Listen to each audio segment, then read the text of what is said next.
श्लोक मंत्र पढ़ने जा रही हूँ।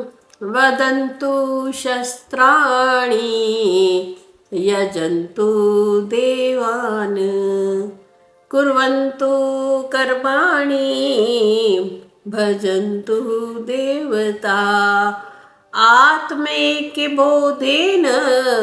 बिना विमुक्तिर्न सिद्ध्यति ब्रह्मशतान्त्रे अपि। कितना सुंदर बोले हैं। शंकराचार्य जी कह रहे हैं वदन्तु शस्त्राणि, आप शास्त्रों को जितना मर्जी बोलते रहें। यजन्तु देवान, कितनी भी देवताओं का आप यजन कर लेवें। कुर्वन्ति कर्माणि, कितने भी प्रकार के कर्म कर लेवें। भजन्तु देवता, सदा कई प्रकार के देवी देवताओं का भजन करते रहें। आत्म ऐक्या, आत्मा की एकता के बोधेन, बोध के बिना विमुक्ति, मुक्ति जो है न सिद्ध्यति, सिद्ध नहीं कर सकते मुक्ति को। ब्रह्म शतांतरे अपि, चाहे तुम्हें 100 वर्ष 100 कल्प भी बीत जावे। ये इसका साधारण सा अर्थ था, फिर उसकी व्याख्या करते हैं। वदन्तु शास्त्राणि, यानी कि हम शास्त्रों को बोलते रहते हैं, पहले पढ़ लेते हैं फिर शास्त्रों के मंत्रों का जाप करते रहते हैं, जैसे कि हम सब लोग करते हैं। कभी हम देवी के दिन होते हैं तो देवी के मंत्रों का जाप करना आरंभ कर देते हैं। अगर शिव भगवान के, अब सावन जैसा आ रहा है तो सावन की जो विष्णु सहस्त्र नाम विष्णु है उसका पाठ करना शुरू कर देते हैं। कभी हम विष्णु सहस्त्र नाम का पाठ करना आरंभ कर देते हैं। यानी कहने का तात्पर्य ये कि हम कितनी प्रकार के ये जो मंत्र हैं शास्त्रों के, इसको पढ़ते भी हैं और फिर उसका जाप भी करते रहते हैं। परंतु यहाँ पे हमें समझाया जा रहा है कि जितने मर्जी शास्त्रों को क्या कर लो, वदन्तु, बोलते रहो मंत्र, कुछ फायदा नहीं है। खाली मंत्रों को बोलते रहने का कोई फायदा नहीं है। क्यों नहीं फायदा? क्योंकि तुमने अपने हृदय में उसको उतारा नहीं है। हर चीज को पढ़ो और हृदय देश में लेके जाओ, उसको विचार करो वहाँ बैठकर कि जो मैं शास्त्र का मंत्र पढ़ रहा हूँ या मैं ये जप कर रहा हूँ, क्या वास्तव में ये जैसा मैं बोल रहा हूँ, क्या मैं वैसा कभी चल सकता हूँ? ये अगर अपने हृदय में, पहले तो ये करेंगे ना, अपने मन में सोचेंगे क्या जो मैं बोल रहा हूँ, क्या कभी ऐसा समय आएगा जो मैं बोल रहा वैसा ही मेरा आचरण भी हो जाएगा। अगर आचरण में वो नहीं उतरते मंत्र तो कहते हैं फिर जितने मर्जी मंत्र बोलते रहो, सारा दिन मंत्रों का जाप करते रहो, जब तक हृदय में चोट नहीं लगेगी तब तक कार्य नहीं बनेगा। दूसरा कहते हैं यजन्तु देवान, वही बात, जैसे हम कभी किसी देवता का यजन करते हैं, कभी किसी देवता का यजन करते हैं ना। एक के ऊपर टिकते रहिए, एक क्या है, ब्रह्म सत्यम जगत मिथ्या। ये जितने भी देवी देवता हैं, क्या ये स्थिर रहने वाले हैं? देवी देवताओं का भी बार बार जन्म लेना पड़ता है। ये बात हमेशा हमें याद करनी चाहिए जो वेदांत के पढ़ने वाले हैं। तेतम भुक्त्वा स्वर्ग लोकम विशालम क्षीणे पुण्यम मृत्युलोकम विशन्ति। जिन देवी देवताओं का हम यजन करते हैं उनको भी एक समय के बाद फिर इस मृत्यु लोक में लौटना है। और जिसका हम यजन कर रहे हैं, जिसकी पूजा कर रहे हैं, अगर उसका भी जो सार है मृत्यु लोक ही है, उसने भी मृत्यु लोक में आना है अपने पुण्य को खत्म करके, तो फिर ऐसे देवी देवताओं का यजन करने का कोई फायदा है हमें? नहीं है ना। हमें यत्न किस चीज का करना है? यहाँ शंकराचार्य जी ने कहा है, यत्न जीव तू किस चीज का कर, यत्न कर अपनी आत्मा के और परमात्मा का एकत्व का बोध है, उसका यत्न करना हमारा कर्तव्य है। यानी जो आत्मा है वो ही परमात्मा है। मैं आत्मा उस परम पिता परमात्मा का अंश हूँ, ऐसा जानकर संसार में विचरण करना है।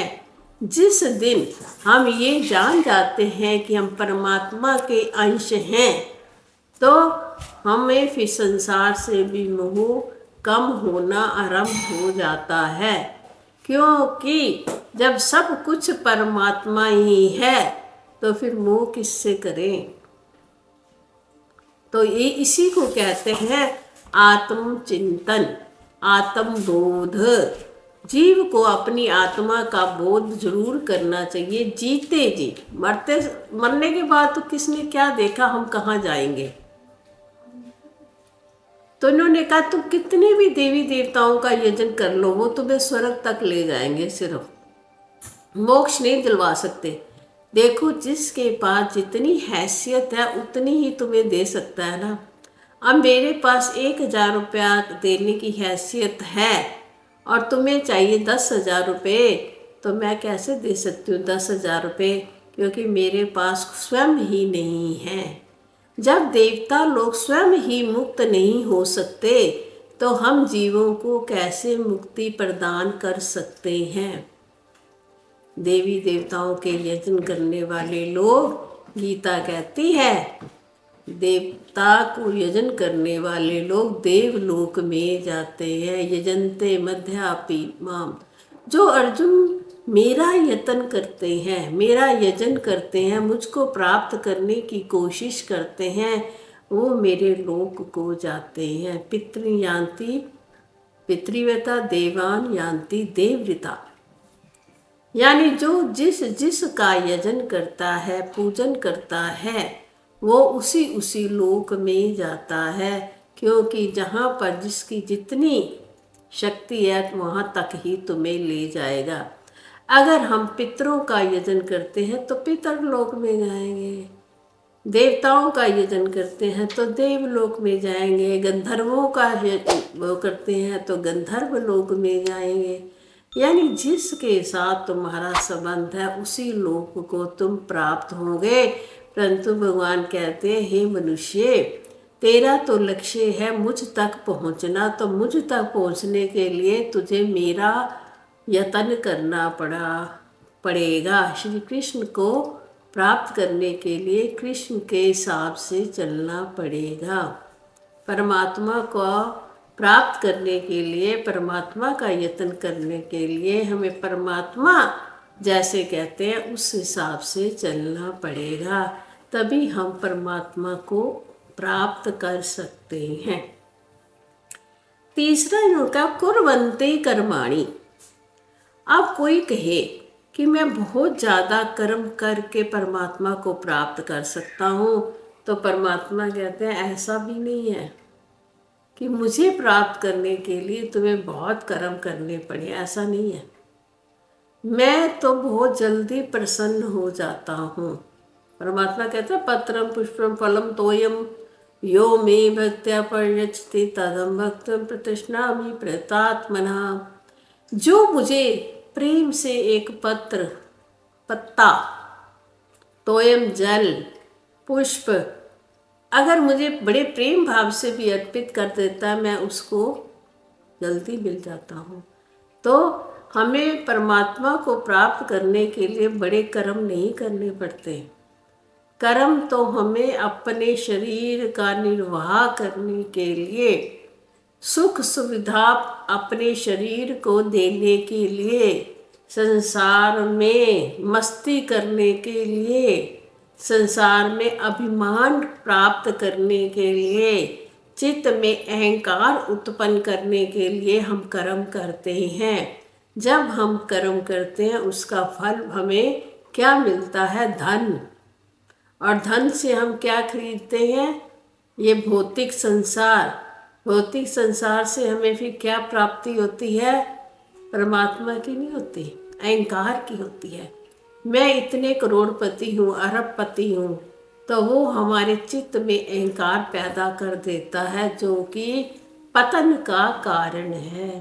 तो भगवान ने कहा, अर्जुन जितने मर्जी कर्म कर ले पर मुझको कोई प्राप्त नहीं कर सकता। या शंकराचार्य जी ने कहा, अगर तुम्हें आत्मा का बोध लेना है, आत्मा बोध करना है, आत्मा और की एकता को जानना है, तो हे जीव तेरे को कर्म करने की ज़्यादा आवश्यकता नहीं है।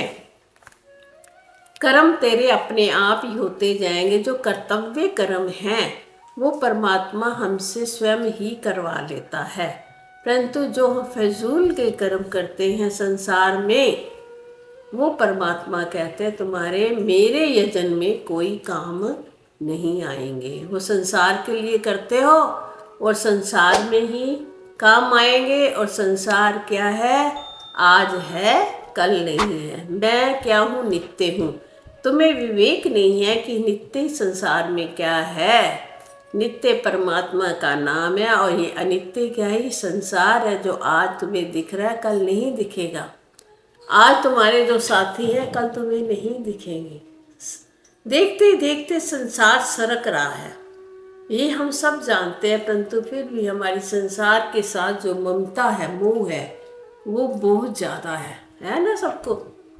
संसार का मोह हमें बार बार अपनी ओर खींचता रहता है। तो शंकराचार्य जी ने यहाँ पे बिल्कुल हमें एकदम पारदर्शिता दिखा दी है कि कर्म मत करो, कर्म करो मेरे लिए। अगर तो मेरी प्राप्ति के लिए कर्म कर रहे हो तो अच्छा है, वरना जितने भी कर्म कर रहे हो वो यहाँ तक ही सीमित रहेंगे। अब क्या कहते हैं? कर्म करते हुए भजन्तु देवता, देवताओं का भजन करने से भी कुछ नहीं प्राप्त होने वाला। आत्मा एक के बोधन। प्राप्ति कब होगी? जब तुम आत्मा और परमात्मा में एकता को कर लोगे। सारा जगत क्या है? परमात्मा। मैं क्या हूँ? मैं जीवात्मा, वो भी उससे अलग नहीं हूँ। आत्मबोध का यही मतलब होता है कि मैं क्या हूँ? परमात्मा हूँ। इसी को जानते हुए देह से अलग होना, देह से अलग तो नहीं, देह से हट जाएगी, यानी देह के ऊपर ध्यान मत देना और जगत के भी ऊपर ध्यान मत देना। लक्ष्य की ओर ध्यान देना कि मेरे जीवन का लक्ष्य क्या है। लक्ष्य मेरे जीवन का है आत्मबोध, ये मुझे प्राप्त करना है। कहता है बिना विमुक्ति। आप अगर सोचो कि मैं अपने आप को जाने बिना या परमात्मा को जाने बिना मैं मोक्ष को प्राप्त कर लूँगा या मुक्त हो जाऊँगा, तो परमात्मा कहते हैं कोई भी तुम्हें इससे मुक्त नहीं करवा सकता। कुछ भी, चाहे तुम देवताओं का यजन को, चाहे तुम शास्त्रों के मंत्रों को बोलते रहो, चाहे तुम ढेरों कर्म करते रहो, परंतु मुक्ति तो आत्म बोध से ही होगी। बिना आत्मा को जानने के बिना मोक्ष की प्राप्ति नहीं हो सकती। मोक्ष क्या है? एक तो हम इस लोक में मुक्त हो जावे जीते जी। इस लोक में अगर हम जीते जी मुक्त हैं तो परलोक में भी फिर हमें कोई बंधन नहीं होगा। परलोक की मुक्ति भी फिर हमें मिल सकती है, क्योंकि सारी जीवात्माएं इस संसार से अपने सूक्ष्म शरीर में अपने कर्मों रूपी जितने भी संस्कार लेकर कहाँ जाती हैं? परलोक जाती हैं, जहाँ उनका कर्मों का हिसाब किताब किया जाता है। वहाँ पर जाकर चेकिंग होती है कि इसको मुक्त है ये जीव या इसका कर्म बंधन है। अगर हमारे कर्म ज़्यादा किए हुए होंगे, उनके पुण्य और उनके क्या है पाप, वो दोनों ही हमें भुगतने पड़ेंगे, दोनों ही। तो फिर हमारा क्या हो गया? जो हमने कर्म किए थे, चाहे हमने पुण्य कर्म किए थे, पुण्य कर्म में यही होता है कि हम क्या करते हैं? ये देवताओं का यजन करते हैं, शास्त्रों के मंत्रों का जप करते हैं। ये सारे जो हैं पुण्य कर्म है, परंतु ये साधन हैं आत्मबोध के।